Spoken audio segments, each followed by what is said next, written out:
Hello friend, आज मी तुम्हाला गुजराती कढी कशी बनवायची रेसिपी शेअर करते आहे. त्यासाठी मी नॉर्मल जे दुकानमध्ये ताक भेटतं ते ताक घेतलं. त्यामध्ये थोडंसं चण्याचं पीठ मिक्स केलं. त्यामध्ये थोडीशी साखर टाकली नॉर्मल. त्यात टाकलं थोडंसं मीठ.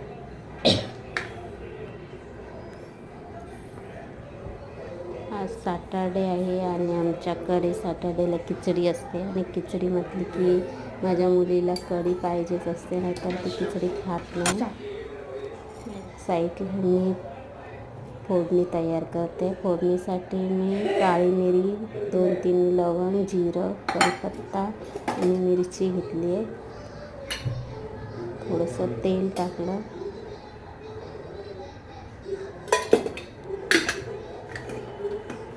मध्ये मध्ये कढी अशी हलवत राहायची, नाहीतर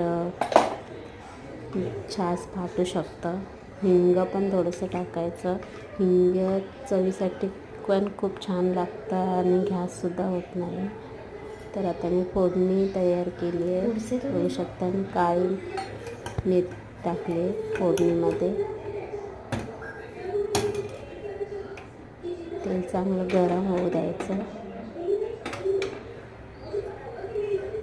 काळी मिरी आणि लवंग टाकलं. आता जिरं टाकते.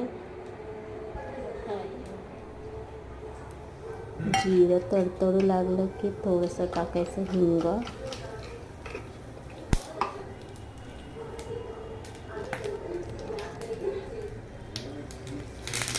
आता कढीपत्ता आणि मिरची छान अशी ब्राऊन कलर होईपर्यंत फ्राय व्हायला द्यायची.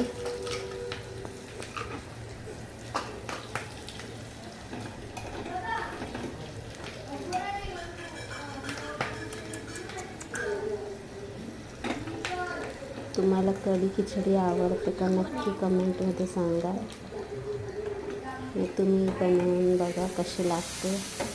छान असं तडका द्यायचं कढीला. माझी कढी आता रेडी झाली आहे. खूप छान लागते ही कढी खिचडी खायला. खिचडी आपली नॉर्मलच करायची. तर कशी वाटली कढीची रेसिपी